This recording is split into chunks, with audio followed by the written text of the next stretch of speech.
Topic शुरू करने से पहले एक छोटा सा instruction, best books for first year engineering students का लिंक मैंने डाल दिया है डिस्क्रिप्शन में। आप हमारे टेलीग्राम चैनल को भी ज्वाइन कर सकते हैं, उसका लिंक डिस्क्रिप्शन और फर्स्ट कमेंट में है।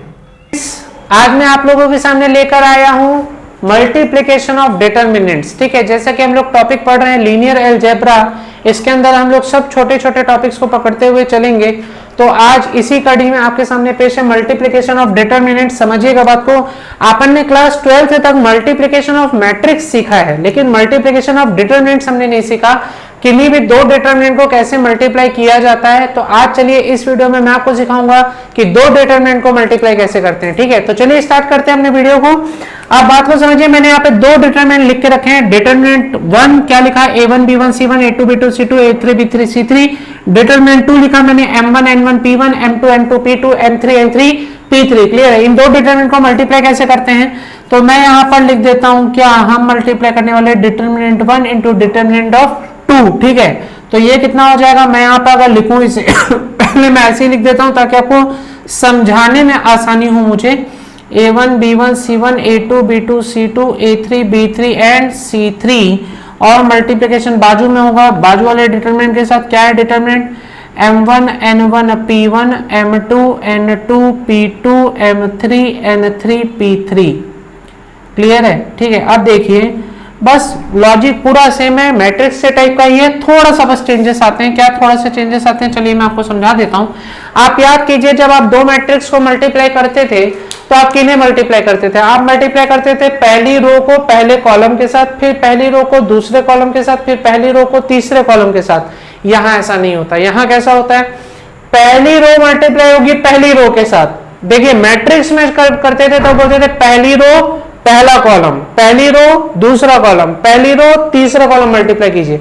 डिटरमिनेंट का जब मल्टीप्लिकेशन करते हैं तो याद रखिएगा कैसे मल्टीप्लाई करना, पहली रो को पहले रो से, पहली रो को दूसरे रो से, पहली रो को तीसरे रो से। क्लियर है, फिर दूसरी रो को पहली रो से, दूसरी रो को दूसरी रो से, दूसरी रो को तीसरी रो से। क्लियर है, ऐसे ही कंटिन्यू करेंगे। तो देखते हैं अपना आंसर क्या आएगा। मैं यहां पर लिखता हूं अपने आंसर को, आप बात को समझते चलिएगा। ये मैंने डिटरमिनेंट लगा दिया, पहली रो को पहले रो से कीजिए, तो a1 m1 plus b1 n1 plus c1 p1। Clear हुआ कि नहीं हुआ भाई, पहली रो मल्टीप्लाई हो गई पहली रो से, फिर ये आपको पहला एलिमेंट मिलेगा, फिर क्या मिलेगा, पहली रो दूसरी रो मल्टीप्लाई कीजिए। तो मतलब आप यहाँ पे क्या लिखेंगे, a1 m2। देखो मैं यहां पर क्या करता हूं, पेन अलग लिख देता हूं ताकि आपको समझ में आए कैसे लिखना है। यहां पर मैं चेंज कर रहा हूं, मैं यहां पर क्या लिख रहा हूं, मैं लिख रहा हूं यहां पर, आप बात को समझिएगा, a1 m2 plus b1 n2 plus c1 p2। Clear है। अब देखो पहली रो तीसरी रो है ना, मतलब मैंने पहली रो मल्टीप्लाई किया, फिर पहली रो दूसरी रो मल्टीप्लाई किया तो दूसरा एलिमेंट मिला। अब पहली रो तीसरा वो मल्टीप्लाई करूंगा, तब क्या मिलेगा। यहां पर फिर से पेन चेंज करता हूं ताकि आपको समझ में आए, सारी चीजें अलग अलग चल रही है। ठीक है, एलिमेंट से है सारे। तो क्या मल्टीप्लाई होगा, a1 m3, यहां पे लिख रहा हूं a1 m3 प्लस क्या मल्टीप्लाई होगा, b1 n3 प्लस क्या मल्टीप्लाई होगा, c1 p3। ये मल्टीप्लाई होगा। क्लियर हो रहा है कि नहीं हो रहा है, ठीक है, ऐसे मल्टीप्लाई करेंगे अपन। ठीक है, तो आपको क्या मिला, देखो पहली रो को पहली रो से मल्टीप्लाई किया, पहला एलिमेंट मिला, पहली रो को दूसरी रो से मल्टीप्लाई किया, सेकंड एलिमेंट मिला, फिर पहली रो को तीसरी रो से मल्टीप्लाई किया, थर्ड एलिमेंट मिला। अब अगेन क्या करूंगा, सेकंड रो को फर्स्ट रो से मल्टीप्लाई करूंगा, पहले डिटरमिनेंट की सेकंड रो दूसरे डिटरमिनेंट की फर्स्ट रो से मल्टीप्लाई होगी, तो आपको सेकंड रो का पहला एलिमेंट मिलेगा। मेरे बात को ध्यान से सुनिएगा। तो मैं यहां पर क्या लिखूंगा, तो दूसरी रो पहला रो मल्टीप्लाई कीजिए, क्या हो जाएगा, a2 m1 plus b2 n1 plus c2 p1। कोई दिक्कत है क्या भाई। अब देखो फिर क्या होगा, दूसरी रो दूसरा रो मल्टीप्लाई कीजिए, दूसरी रो मल्टीप्लाई कीजिए, तो क्या हो जाएगा, a2 m2 plus b2 n2 plus c2 p2। Clear हो रहा है कि नहीं हो रहा है, c2 p2 मल्टीप्लाई होगा। अब क्या हो जाएगा, अब आपका मल्टीप्लाई होगा, दूसरी रो और तीसरी रो मल्टीप्लाई होगी, तो आंसर क्या आएगा, दूसरी रो तीसरी रो मल्टीप्लाई कीजिए, a2 m3 plus b2 n3 plus C2P3। कोई दिक्कत है भाई, समझ में आया कि नहीं आया? अब क्या मल्टीप्लाई होगा? अब मल्टीप्लाई होगा तीसरी रो और दूसरे डिटरमिनेंट की पहली रो मल्टीप्लाई होगी, तो क्या बन जाएगा? ये बन जाएगा A3M1 प्लस B3N1 प्लस क्या C3P1। कोई डाउट?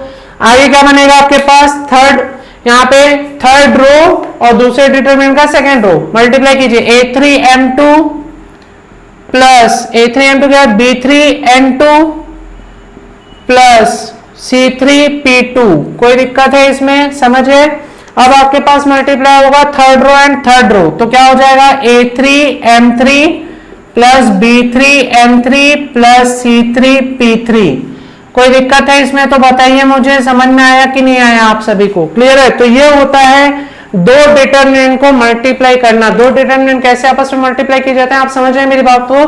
देखिए, जब दो मैट्रिक्स मल्टीप्लाई होते थे तो कैसे मल्टीप्लाई करते थे? पहली रो फर्स्ट मैट्रिक्स का पहला रो दूसरे मैट्रिक्स के फर्स्ट कॉलम से मल्टीप्लाई होता था, फिर पहली रो दूसरा कॉलम मल्टीप्लाई होता था, फिर पहली रो तीसरा कॉलम मल्टीप्लाई होता था। यहां ऐसा नहीं है, यहां वहां मैट्रिक्स में रो और कॉलम मल्टीप्लाई करते थे, यहाँ पे रो और रो मल्टीप्लाई होती है।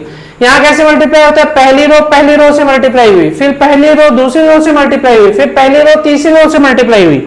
बात समझ में आ रहा है कि नहीं आ रहा है? और जिसको नहीं समझ में आ रहा है एक बार ध्यान से देखिए, यहाँ पे समझने की कोशिश कीजिए। बस रो को रो से मल्टीप्लाई कर रहे हैं, मैट्रिक्स में रो को कॉलम से मल्टीप्लाई करते थे, यहाँ पे रो को रो से मल्टीप्लाई कर रहे हैं। ठीक है, तो आई होप आपको ये चीजें समझ में आ गई होंगी।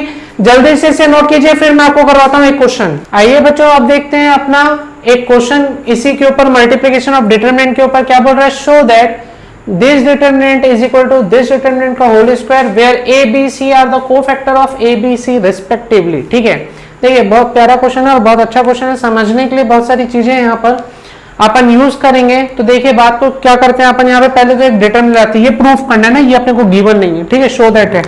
तो अपन मान लेते हैं लेट क्या मान के? डिटरमिनेंट इक्वल टू, अपन ले लेते हैं डिटरमिनेंट, क्या उठा लेते हैं? A1 A2 A3 B1 B2 B3 C1 C2 and C3। Clear? और एक और देखो, आज मैं एक और चीज आपको बताता हूं। अगर मैं उसका डेल डैश निकालूं, क्या निकालूं? डेल डैश, और वो कोफैक्टर वाला अगर डिटरमिनेंट बने A1 A2 A3 and B1 B2 B3 and C1 C2 and C3, ये तो कोफैक्टर है, जैसा कि बात हो चुका है। ABC are the cofactor of ABC। तो ऐसे डिटरमिनेंट को, डेल डैश को एक नाम से जाना जाता है, इसे बोलते हैं रेसिप्रोकल और एडजुगेट। ठीक है, एडजुगेट डिटरमिनेंट, बात को समझिएगा। रेसिप्रोकल और एडजुगेट डिटरमिनेंट बोला जाता है, इस डेल डैश को नाम से जाना जाता है। ठीक है, तो रेसिप्रोकल और एडजुगेट डिटरमिनेंट क्या होता है? जो नॉर्मल डिटरमिनेंट होता है उसके कोफैक्टर का डिटरमिनेंट क्या कहलाता है? नॉर्मल जो डिटरमिनेंट है उसके एलिमेंट्स के कोफैक्टर का जो डिटरमिनेंट है वो क्या कहलाता है? रेसिप्रोकल और एडजुगेट डिटरमिनेंट। ठीक है, इसको याद रखेंगे और इसे नोट कर लेंगे, है ना, कहीं पे और। रेसिप्रोकल और एडजुगेट डिटरमिनेंट, क्लियर है ये बात? तो चलिए मैं इसे हटा देता हूं।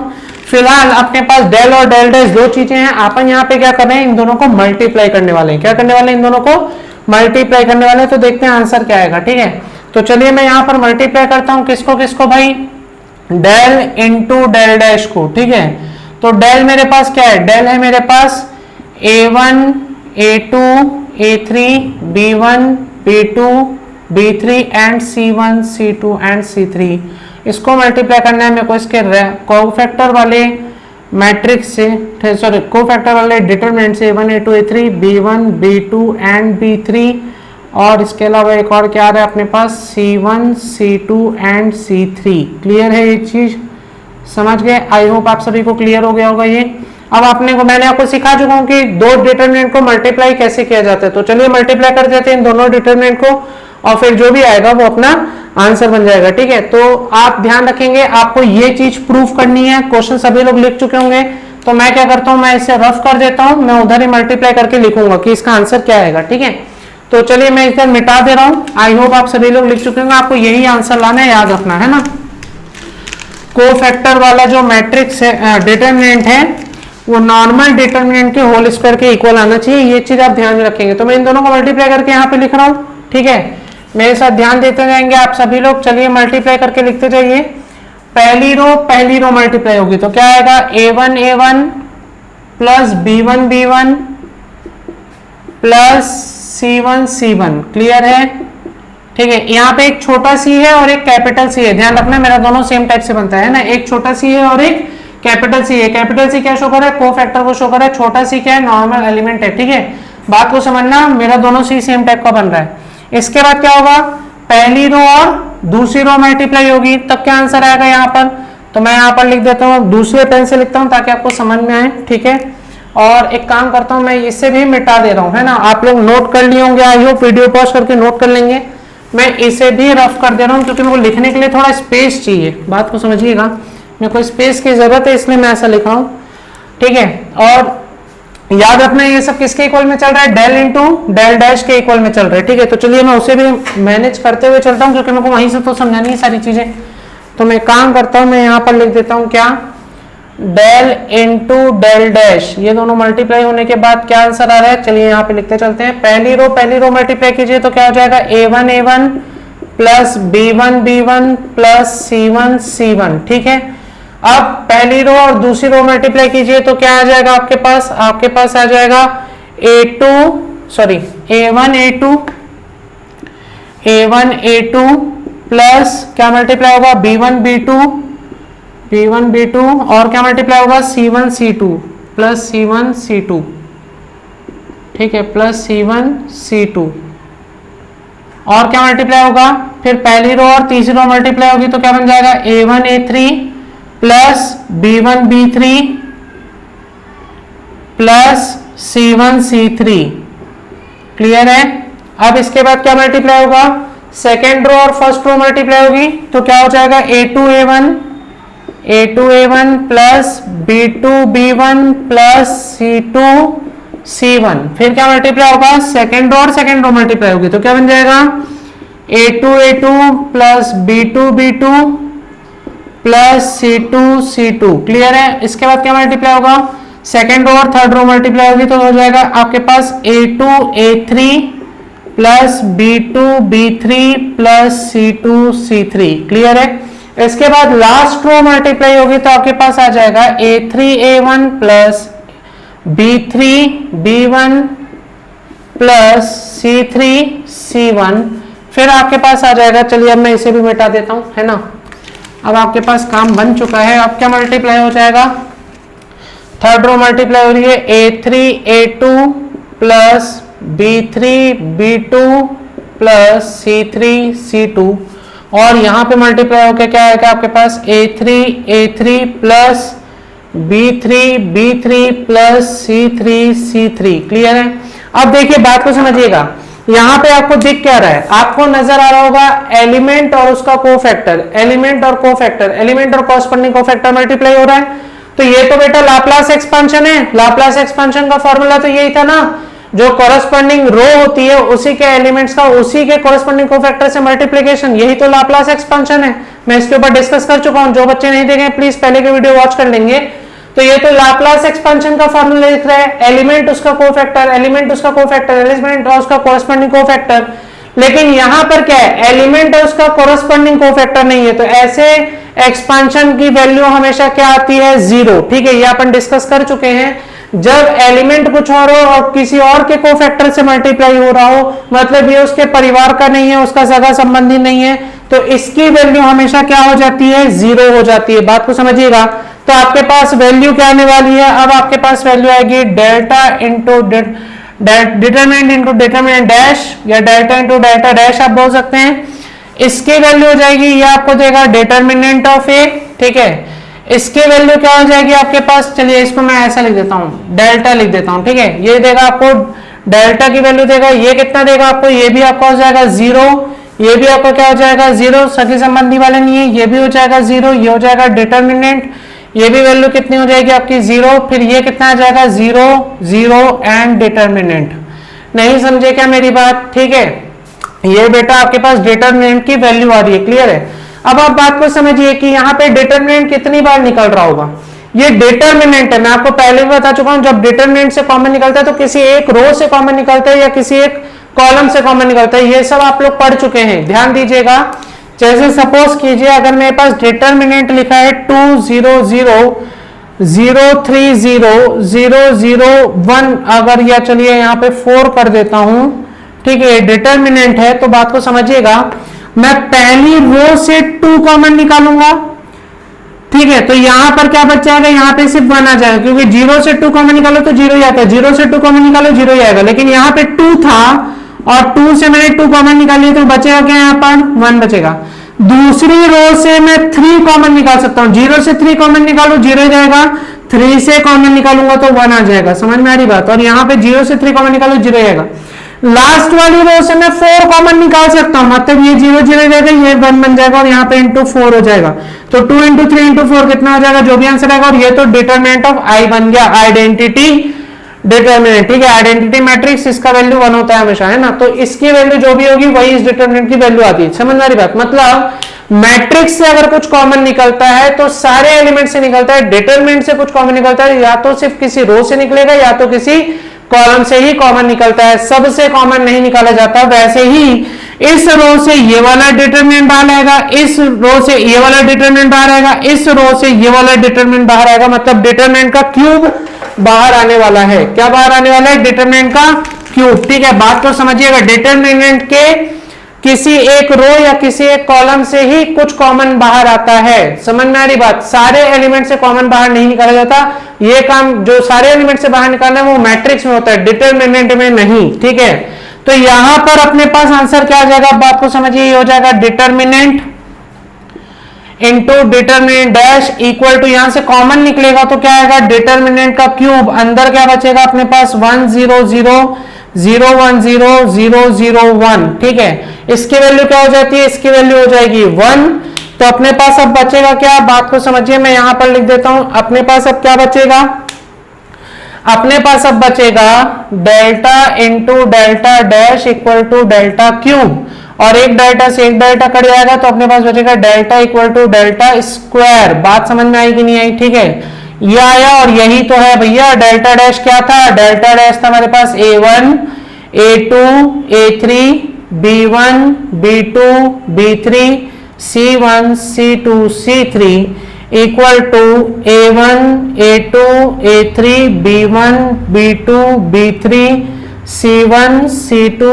C3 का स्क्वायर, क्लियर है, यही तो प्रूफ करना था ना, यही तो शो दैट था, तो हो गया शो दैट, समझ में आया कि नहीं आया, आई होप सभी को समझ में आ गया होगा ये क्वेश्चन मैंने कैसे बनाया है। अगर किसी बच्चे को किसी भी टाइप का डाउट है तो प्लीज कमेंट करके पूछेंगे, समझ में आ रही है बात, जल्दी से इसे नोट कर लीजिए वीडियो पॉज करके। आई होप आप सभी लोग नोट कर लिए होंगे मल्टीप्लिकेशन ऑफ डिटरमिनेंट का आज का वीडियो पूरा आप लोगों ने अच्छे से नोट कर लिया होगा। आप लोग को अगर किसी भी कॉन्सेप्ट में किसी भी टाइप का डाउट है तो प्लीज नीचे कमेंट करके जरूर पूछिएगा, हम आपके साथ उस डाउट को क्लियर करेंगे, जैसा भी होगा एक और अलग से वीडियो बनाकर, ठीक है। तो वक्त हो गया है आज के क्वेश्चन का। आज का क्वेश्चन है बेटा आंध्रा यूनिवर्सिटी वोल्टायर 1999 में पूछा गया सवाल, solve for x if a plus b plus c equal to 0 and determinant of a minus x c b minus x a and b a c minus x equal to 0। इसको आपको solve करना है, ठीक है। कब पूछा गया, Andhra university में पूछा गया, वोल्टायर में 1999 का सवाल है। जानता हूं बहुत ओल्ड हो चुका है, लेकिन क्या करें, अब सवाल पूछा गया तो बनाना जरूरी है। तो आप लोग इसे बनाइएगा, अगर नहीं बनेगा देखिए पहली बात तो पूरी कोशिश कीजिएगा बनाने की, और नीचे कमेंट बॉक्स में इसका आंसर जरूर टाइप कीजिएगा, ठीक है। अगर आप लोगों से नहीं बनता है तो नेक्स्ट वीडियो में मैं इसी क्वेश्चन के साथ शुरुआत करूंगा, इसको समझाते हुए ही आगे बढ़ूंगा, ठीक है। Thank you very much for watching this video. Please like this video and share with your friends. And if you are new to this channel, please subscribe to our channel and press on the bell icon for getting new updates and notifications. See you soon in our next video.